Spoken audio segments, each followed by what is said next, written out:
네, 오늘 성찬 나눠주셔서 감사드리고 그런 형태의 성찬은 우리 김용수 형제만 하실 수 있는 것 같아요. 다른 분은 따라 하시려고 그러시면 안 됩니다. 하다가 실수하실 거거든요. 이게 굉장히 잘하셨어요. 네. 왜냐하면 잘못하면 PR이 되는 거잖아요. 근데 특별한 달란트를 가지고 이렇게 감사함이 전달이 돼서 굉장히 좋은 시간이었습니다. 오늘 설교 말씀 시작하기 전에 간단히 한 가지를 좀 말씀을 드리겠습니다. 오늘 예배 마치자마자 우리 바이블톡 인도자 여러분들 잠깐 앞쪽으로 좀 모여주시면 감사하겠습니다. 간략하게 1월 달과 또 3월까지 스케줄에 대해서 말씀을 좀 나눌 게 있어서요. 꼭 잊지 마시고 앞에 잠깐 모여주시면 감사하겠습니다. 지난주에는 우리 케빈 메인 목사님 부부께서 오셔서 형제들과 자매들에게 또 이렇게 말씀을 나눠주셨죠. 예. 올해 우리가 오직 예수라는 주제로 한 해를 한번 해보자 이렇게 시작을 했습니다. 그래서 우리가 오늘부터 시작해서 그 예수님을 주제로 한 달간 예수님에 대한 이야기를 또 하고 또 1년 동안 그 예수님에 대한 이야기를 진행을 할 텐데 또 마음들의 준비가 좀 되신 건가요? 되신 건가요? 네. 예. 준비 안 되신 분들은 지금부터 준비하셔도 됩니다. 오늘 제목은 나는 세상의 빛이다입니다. 요한복음 8장 12절 말씀입니다. 오늘 프레젠테이션은 없습니다. 성찬 시간에 너무 잘해 주셔가지고 제가 안 해도 될 것 같아요. 요한복음 8장 12절 말씀. 오늘은 성경 구절을 많이 읽을 거예요. 그래서 여러분들이 성경을 피시고 스마트폰을 여시고 계속 부지런히 찾고 같이 읽고 그런 시간이 될 것 같습니다. 요한복음 8장 12절 말씀 제가 읽도록 하겠습니다. 예수께서 다시 그들에게 말씀하셨다. 나는 세상의 빛이다. 나를 따르는 사람은 어둠 속에 다니지 아니하고 생명의 빛을 얻을 것이다. 요한복음 8장 12절 말씀 이야기하기를 예수님께서 이렇게 말씀하셨어요. 나는 세상의 빛이다. 나를 따르는 사람은 어둠 속에 다니지 아니하고 생명의 빛을 얻을 것이다. 이 8장은 매우 다양한 드라마틱한 이야기들이 담겨져 있습니다. 8장의 시작은 가늠하다 현장에서 체포된 여인을 끌고 온 군중에 대한 이야기입니다. 그리고 나서 바리새인들과 예수님의 문답이 이어지고 그리고 나서 그 예수님의 이야기를 들은 군중들이 그를 죽이려고 하죠. 이 8장 한 장에만 해도 많은 드라마틱한 스토리들이 전개되는 그 가운데 예수님은 자신에 대해 증거하시기를 이렇게 말씀하신 것입니다. 나는 세상의 빛이다. 여러분, 이 세상은 어떤 곳입니까? 성경은 이르기를 이 세상이 어둠이다 라고 하고 있습니다. 이 세상은 우리가 태어나서 우리가 희망을 가지고 열심히 잘 살아보자고 애쓰는 우리의 삶의 터전이죠. 그런데 이 땅은 아담의 범죄 후에 저주받은 땅이 되어서 우리가 기대하는 대로 편히 살고 원하는 만큼 돌려받기 원하는 것을 돌려주는 그런 땅이 아니라고 성경은 이야기하였습니다. 거기에 더해서 이 세상이 빛이 아닌 암흑이 지배하는 세상이 되었다라고 합니다. 천지 만물이 하나님의 창조주 하나님의 영광을 드러내는데 정작 그 세상에 사는 우리에게 어둠이 지배한다라고 하는 것은 무엇인 것입니까? 바로 그 안에 살아가고 있는 우리 인간들의 삶이 그러하다는 말씀인 것입니다. 요한복음 말씀으로 가보시겠습니다. 요한복음 1장 1절에서부터 18절까지 읽도록 하겠습니다. 여기에 빛 대신 예수님에 대한 이야기가 자세히 나옵니다.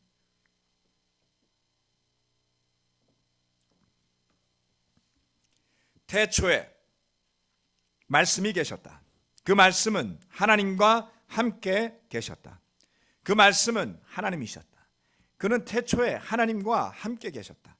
모든 것이 그로 말미암아 창조되었으니 그가 없이 창조된 것은 하나도 없다. 창조된 것은 그에게서 생명을 얻었으니 그 생명은 사람의 빛이었다. 그 빛이 어둠 속에서 비치니 어둠이 그 빛을 이기지 못하였다. 하나님께서 보내신 사람이 있었다. 그 이름은 요한이었다. 그 사람은 그 빛을 증언하러 왔으니 자기를 통하여 모든 사람을 믿게 하려는 것이었다. 그 사람은 빛이 아니었다. 그는 그 빛을 증언하러 왔을 따름이다. 참 빛이 있었다. 그 빛이 세상에 와서 모든 사람을 비추고 있다. 그는 세상에 계셨다. 세상이 그로 말미암아 생겨났는데도 세상은 그를 알아보지 못하였다. 그가 자기 땅에 오셨으나 그의 백성은 그를 맞아들이지 않았다. 그러나 그를 맞아들인 사람들, 곧 그의 이름을 믿는 사람들에게는 하나님의 자녀가 되는 특권을 주셨다. 이들은 혈통에서나 육정에서나 사람의 뜻에서 나지 아니하고 하나님에게서 났다. 그 말씀은 육신이 되어 우리 가운데 사셨다. 우리는 그의 영광을 보았다. 그것은 아버지께서 주신 외아들의 영광이었다. 그는 은혜와 진리가 충만하였다. 요한은 그에 대하여 증언하여 외쳤다. 이분이 내가 말씀드린 바로 그분입니다. 내 뒤에 오시는 분이 나보다 앞서신 분이라고 말씀드린 것은 이 분을 두고 말한 것입니다. 그분은 사실 나보다 먼저 계신 분이기 때문입니다. 우리는 모두 그의 충만함에서 선물을 받되 은혜에 은혜를 더하여 받았다. 율법은 모세를 통하여 받았고 은혜와 진리는 예수 그리스도로 말미암아 생겨났다. 일찍이 하나님을 본 사람은 아무도 없다. 아버지의 품속에 계신 외아들이신 하나님께서 하나님을 알려주셨다. 첫 번째, 어둠이 빛을 이기지 못한다입니다. 이 요한복음 1장 1절에서 18절까지의 말씀은 놀랍게도 복음 그 자체인 그리스도 예수를 증거하고 있습니다. 예수님께서 내가 세상의 빛이다 라고 말씀하신 바로 그날 그 순간 그 뒤에 구절에서는 예수님과 바리새인 사이에 일전이 벌어집니다. 그 예수님을 고소하려는 바리새인들과 진리를 전하시는 예수님의 대결이죠. 한계를 지닌 인간과 창조주이신 하나님의 아들 예수님 사이의 대결이 어떻게 되겠습니까? 그날 일어난 일이 바로 그런 것입니다. 세상 속에 살아가는 우리는 종종 두려움에 빠지죠. 왜냐하면 어둠이 이길 것만 같아서 그렇습니다. 이 세상을 보면 어둠이 빛을 이기는 것만 같습니다. 사람들은 평화를 외치지만 정작 세상은 평화롭기보다는 소란스럽고 다툼이 많고 상상할 수 없는 범죄가 판을 치는 곳입니다. 엄청난 테러가 우리 주변에서 벌어지고 전쟁이 끊일 날이 없죠. 불과 1년 전만 하더라도 IS라는 테러 집단이 사람의 목을 자르는 참수 영상을 보낼 때 많은 사람들이 경악했지만 이젠 그게 일상이 되었어요. 경제 전망은 어둡습니다. 또한 그런 어두운 경제 전망 가운데 힘없어 보이고 연약해 보이는 내 자신은 권력자와 강대국 그리고 가진 자의 희생양이 될 것 같은 불안감이 우리를 휩쓸지요. 지난 한 해 동안 우리나라에 유행했던 단어들은 희망이나 사랑이나 그런 단어들이 아니었습니다. 금수저와 흑수저 논란이었고요. 그리고 헬조선이니 뭐니 하는 이야기들이 온 나라를 휩쓸었습니다. 우리 젊은 세대들은 유래를 찾아보기 어려운 풍요로운 땅에 태어났음에도 불구하고 자신을 흑수저로 물고 난 아이라고 비하하고 그리고 이 땅을 헬조선이라고 비하하며 살아갑니다. 어쩌면 그들이 맞았는지 모르겠어요. 어둠이기 때문에 그렇습니다. 그러나 예수님은 그 어둠 가운데 빛으로 오셔서 빛을 비추기 시작하는 것이죠. 이 세상에 살아가면 빛이나 선이나 평화와 사랑 같은 것들이 그와 반대되는 어둠의 가치에 질 것만 같은 두려움을 우리에게 던져줍니다. 그리고 그런 어둠에 대한 믿음을 가지고 사는 사람들이 어둠 속에 살아가지요. 그런데 어둠의 속성은 이렇습니다. 빛이 없는 곳에서만 힘을 발휘하지 빛이 생겨나는 순간 어둠은 그냥 사라지죠. 어둠은 결코 빛을 이기지 못합니다. 즉 어둠은 빛이 없는 곳에서만 주인 노릇을 하는 것입니다. 결국 진짜 문제는 우리가 그 빛을 가지고 있느냐 아니냐인 것이죠. 우리는 빛이 아니라고 그랬어요. 세례요한이 뭐라 그랬습니까? 나는 그 빛이 아니라고 이야기했습니다. 그렇죠. 우리는 빛이 아닙니다.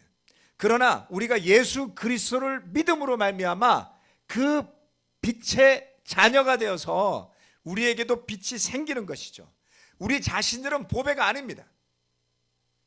그러나 보배를 담은 질그릇이 되어서 가치로워지는 것이죠. 하나님의 눈으로. 그래서 그 빛이신 예수님으로 말미암아 우리도 빛 가운데 살아갈 길이 열리는 것입니다. 여러분의 힘과 능력으로 어두운 세상을 이길 수 있겠습니까? 없습니다. 그런 노력을 하는 사람들은 스스로 덫에 걸린 짐승 마냥 벗어나려고 하면 벗어날수록 상처기만 생기는 것이죠. 저와 여러분의 능력으로 빛 어둠을 이기지 못합니다. 그러나 예수 그리스도를 빛으로 모신 사람들은 결코 어둠이 그를 이길 수 없습니다. 두 번째, 빛을 믿어서 빛의 자녀가 되어야 합니다.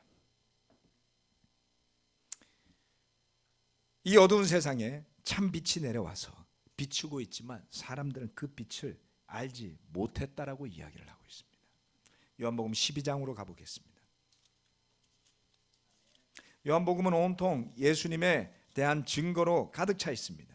그 예수님이 어떤 분이신지, 예수님이 빛임을, 예수님이 생명임을, 그 예수님이 생명의 떡임을 증거하는 구절들로 가득 차 있습니다. 요한복음 12장 35절부터 37절 말씀입니다. 예수께서 그들에게 대답하셨다. 아직 얼마 동안은 빛이 너희 가운데 있을 것이다.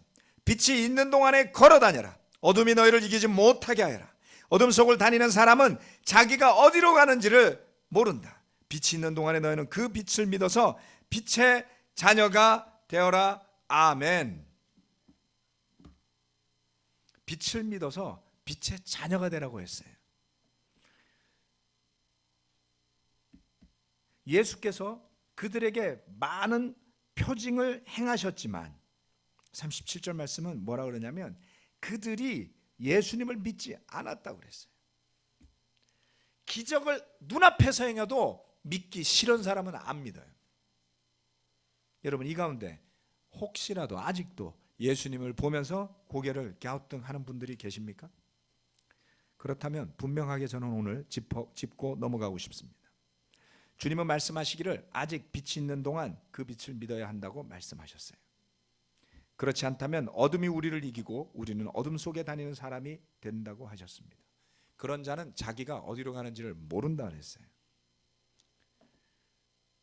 정말 그렇지 않습니까? 여러분 빛의 자녀가 되지 않는다면 여러분은 어둠의 자녀로 남아 있게 되는 거예요. 어둠 속에 남아 있는 사람은 어둠 속에서 어둠으로 갈 뿐입니다. 빛이 없다면 완벽한 어둠 속에서 내가 어디에서 어디로 가는지 무슨 수로 알겠습니까? 없죠. 예수님 말씀대로입니다. 당연히 어디로 가는지 알 수 없습니다. 이것은 강력한 선언이었어요. 왜요? 아브라함의 후손이면 모든 것이 문제 없다고 여겼던 유대인들에게 그들 모두가 어둠 안에 있음을 선언하신 거예요. 당연한 권리를 박탈당한 것이나 다름없었습니다. 예수님을 믿지 않으면 그 가르침은 나와 상관없어 라고 여기는 사람들이 있습니다. 안 믿으면 그만이지. 그런 분들이 분명하게 알도록 전해야 합니다. 여러분, 안 믿으면 그만인 게 아니라 안 믿기 때문에 어둠 안에 있는 겁니다.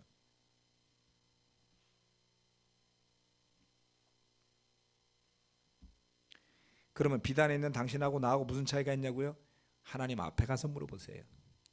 우리는 다 인간의 모습을 하고 있어서 별 다를 바 없습니다. 맞습니다. 죄인입니다. 그렇습니다. 우리가 죄인임을 인정하고 받아들여야 되죠.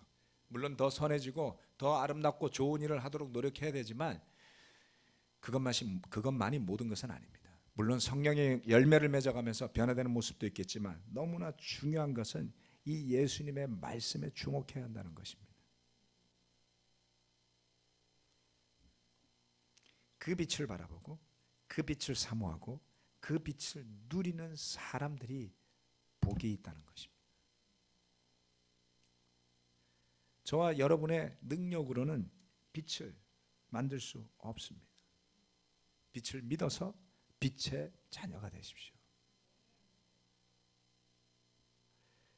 그것이 바로 예수님께서 빛으로 오셔서 우리에게 전했던 메시지였음을 기억하셔야지만 합니다. 세 번째, 빛 대신 예수님을 따르라는 것입니다. 8장 12절 말씀에서 예수님이 말씀하셨어요. 나는 세상의 빛이다. 나를 따르는 사람은 어둠 속에 다니지 아니하고 생명의 빛을 얻을 것이다. 빛을 바라보며 그 빛 대신 예수님을 따르라 그랬어요. 예수님을 따라가는 사람이 어둠 속에 다니지 않을 것이라고 말씀하십니다. 주님은 반복해서 이 요한복음에서 뭐라고 말씀하시냐면 나를 따라오너라 이렇게 말씀을 하세요. 누구 따라가 보셨어요? 네, 편해요. 누가 앞에 가면요 뒤따라가면 졸졸졸 가기만 하면 돼요. 그렇죠? 앞서가는 사람은 별의별 고민 다 하면서 가거든요. 이 길이 맞을까? 그런데 뒤따라가는 사람은 속이 참 편합니다. 제가 딱 한 번 패키지 여행을 가본 적이 있습니다. 그 여행사에 신청해가지고 따라가는 패키지 여행 아시죠? 해외여행 갈 때 대부분 그렇게 많이 가죠. 딱 한 번 가봤어요. 옛날에 사스가 대유행했을 때 30만 원짜리가 떴어요. 3박 5일인가? 예. 아무리 생각해도 30만 원 내고 1인당 30만 원 내고 호텔비도 안 나오는데 비행기 타고 가서 밥도 다 나오고 그래서 우리가 기꺼이 목숨을 무릅쓰고 간 적이 있습니다.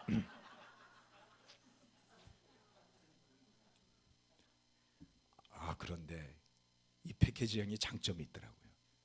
아무런 고민이 없어요.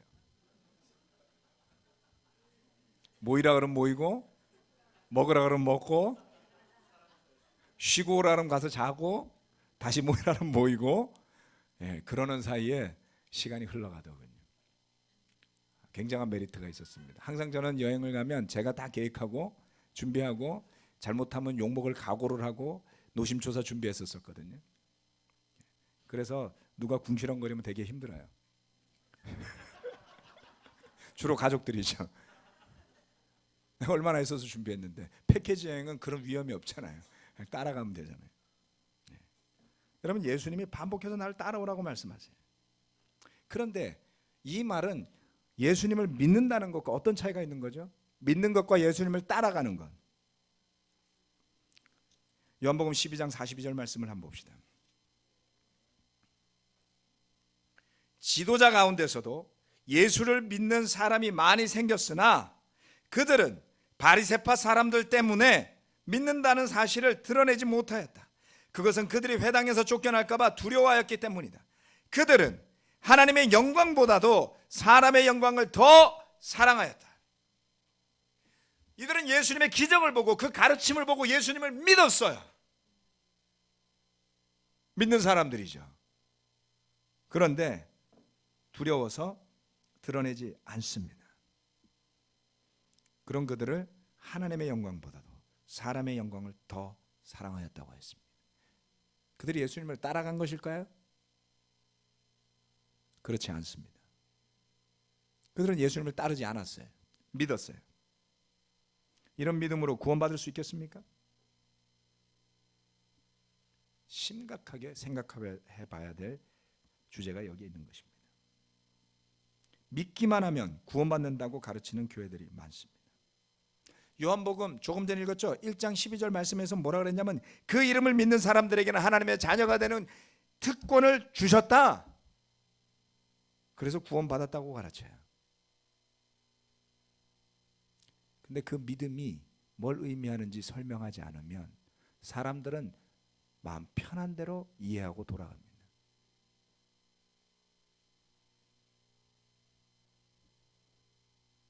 그 말씀은 틀리지 않습니다. 그러나 우리의 입장에서 우리가 편한 대로 예수님을 믿고 우리가 편한 대로 하나님이 해주기를 바라는 신앙, 그것을 예수님이 중심이 된 신앙이라 결코 볼 수 없습니다. 착시 현상인 것이죠. 그것을 할인된 복음이라고 부릅니다. 복음 할인. 블랙 프라이데이가 요즘 난리죠. 미국의 할인의 날이요. 여러분, 구원을 할인해서 받을 수 있을까요? 예수님을 따른다는 것은 무엇입니까? 오직 우리 삶의 초점이 그 예수님만을 향해 고정되어지고 그만을 바라보고 따라가는 삶인 것이죠. 요한복음 12장 26절 말씀입니다. 같은 12장이니까 26절로 가볼까요? 나를 섬기려고 하는 사람은 누구든지 나를 따라오너라. 내가 있는 곳에는 나를 섬기는 사람도 나와 함께 있을 것이다. 누구든지 나를 섬기면 내 아버지께서 그를 높여주실 것이다. 예수님을 안 따라가는데 예수님 있는 곳에 어떻게 같이 있죠? 믿기만 해요. 내가 있는 곳에서 내 마음대로 예수님을 섬기지 않아요. 예수님 뭐라 그랬어요? 나를 따라오고 나를 섬기는 사람이 내가 있는 곳에 있을 것이라 그랬죠. 이것이 믿는 것입니다.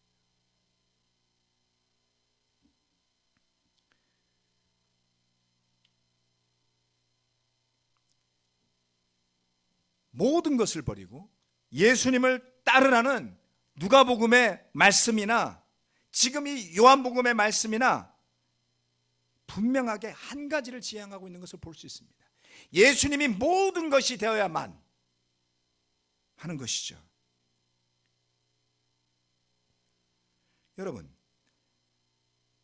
창조주 하나님, 그 창조주 하나님을 우리가 믿는다는 것은 무엇입니까?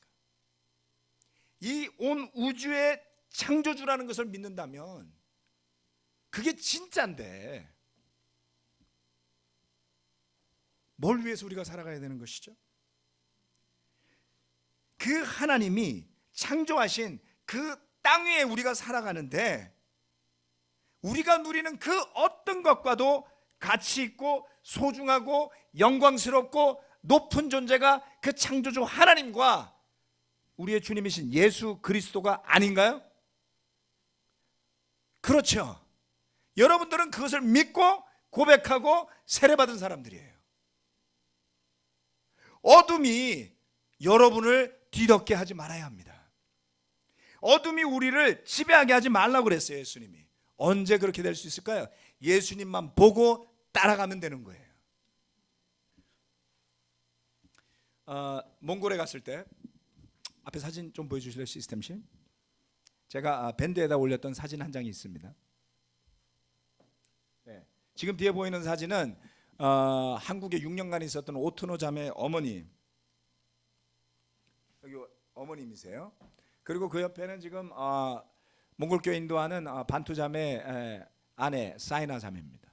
그리고 옆에 있는 분은 바르카라는 이름을 가진 그 지역 커뮤니티의 그 뭐라 그러죠?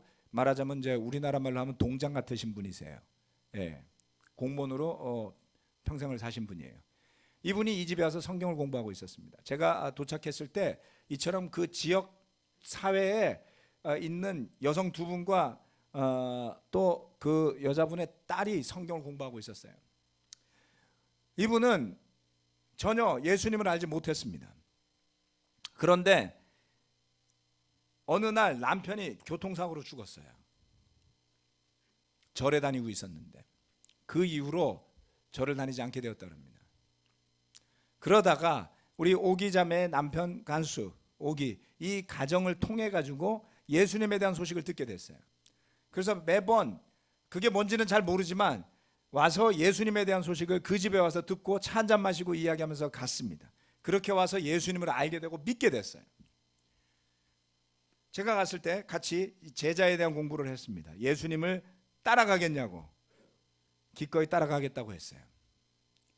그리고 심지어는 그 예수님에 대한 이야기를 나누는 그 자리에서 자기 자신은 죄를 너무나 회개하고 싶다고, 자신의 삶을 돌아보면 돌이켜야 할 것들이 너무나 많다라고 이야기를 나눴습니다. 그래서 그 다음날 빛과 어둠 공부를 하고 세례에 대한 공부를 하고 돌아왔습니다. 바라게는 십자가 공부를 통해서 예수님이 주인이 되고 거듭나는 삶으로 살아가게 되기를 기도하고 있습니다. 불 켜주시죠. 무엇을 말씀드리고 싶습니까? 이 가정은 그냥 예수님한테 미친 가정이에요. 그의 집에 가면 장식장이 한 켠에 있습니다. 몇 년 전까지 있었는데 그 장식장이 없어졌어요. 그 장식장 안에는 뭐가 있었냐면 세계 곳곳을 돌아다니면서 선물로 받거나 모아온 양주들이 들어 있었습니다. 전리품이죠. 손님들 오면 나눠주고 함께 즐겁게 마시는 전리품이었습니다. 몇 년 전에 갔을 때는 그 장식장이 있었어요. 저게 저의 과거의 모습입니다라고 이야기를 했었어요. 이번에 갔더니 장식장이 아예 없어졌어요. 과거는 없어졌어요. 그리고 오로지 예수님만, 그리고 그 예수님을 통해 세워진 교회만, 그리고 주변에 예수님을 알지 못하는 사람들에게 복음을 전하기 위해서만 살아간.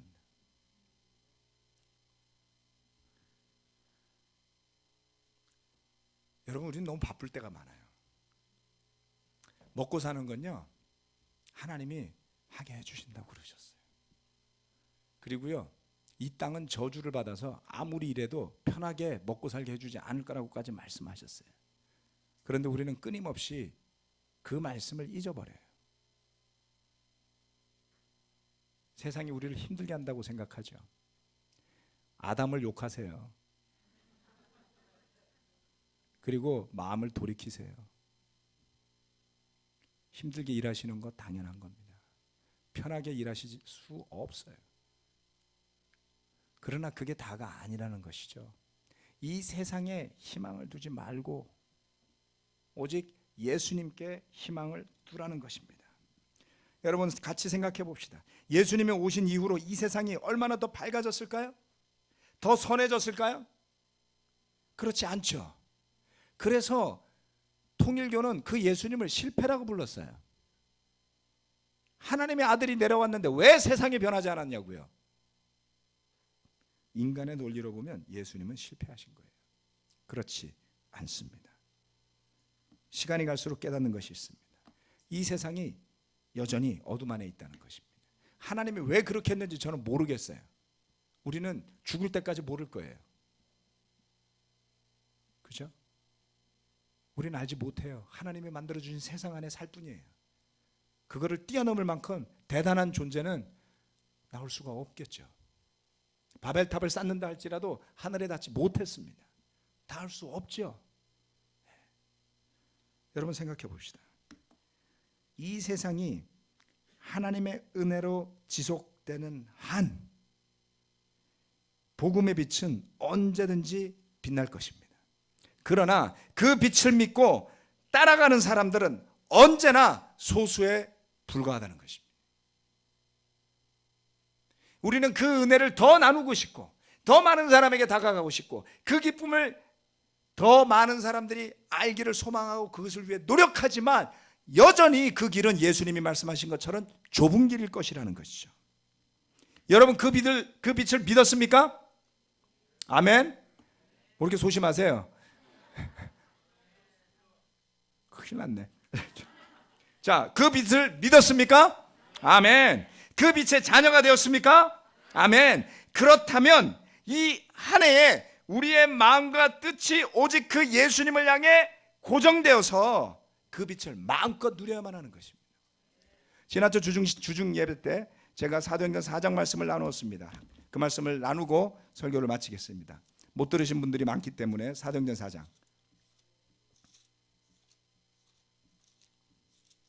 사도행전 4장 말씀을 같이 좀 나누겠습니다. 4장 32절 말씀, 33절 말씀. 많은 신도가 다 한 마음과 한 뜻이 되어서 아무도 자기 소유를 자기 것이라 하지 않고 모든 것을 공동으로 사용하였다. 사도들은 큰 능력으로 주 예수의 부활을 증언하였고 사람들은 모두 큰 은혜를 받았다. 사도행전 4장에 가서 교회가 어떤 모습으로 섰는지를 설명합니다. 그들이 한 마음과 한 뜻이 되었다고 그랬어요. 무엇에서 그렇게 되었을까요? 잘 먹고 잘 살아보자는 것에서요? 아니에요. 이 세상은 내가 잘 먹고 잘 살아보자는 욕심으로 똘똘 뭉쳐있기 때문에 거기에서부터 발생하는 사회 문제, 교육의 문제, 모든 문제에서 절대 자유로워지지 않습니다. 우리가 어떤 노력을 하건 어떤 수고를 해서 시스템을 개선시키건 이 세상은 밝아지지 않을 거예요. 그런데 그 신도들이 한 가지도 노력을 했어요. 무엇을 위해서? 그 예수님을 알기 위해서, 그 예수님을 따라가기 위해서 한 마음 한 뜻이 되어서 자기 소유를 자기 것이라고 하지도 않았습니다. 물론 여러분에게 집과 땅을 팔아서 저한테 가져오라는 뜻은 아닙니다. 교주가 되겠죠. 그러면 이것은 성령님의 능력을 통해 교회의 역사상 어느 한순간에 잠시 일어났던 기적이었어요. 그러나 저는 이것이 시사하는 바가 있다고 믿습니다. 그것이 뭔지 아십니까? 한 마음 한 뜻이 되어 예수님을 따라가야 한다는 것입니다. 지금 이 자리에는 약 200명이 조금 안 되는 형제자매들이 앉아 있습니다. 여러분, 이 예배가 얼마만한 영적인 힘을 발휘할 수 있는지 아십니까? 언제예요? 우리가 한 마음 한 뜻이 되어서 오직 예수님만 바라보고 따라갈 때에.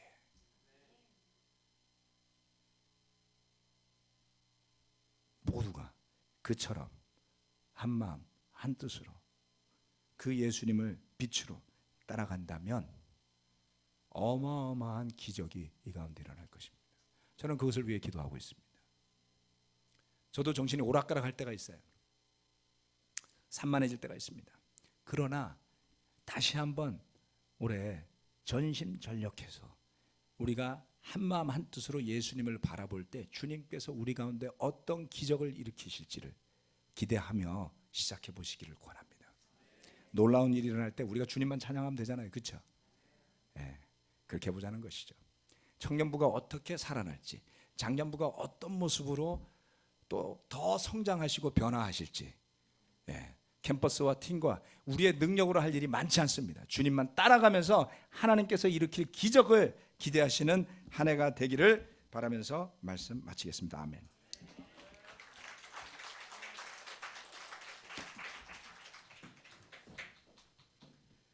아멘. 모두 자리에서 일어나 주시기 바랍니다. 말씀을 반응하시면서 13장 내게 시련이 올 때를 찬양하시겠습니다.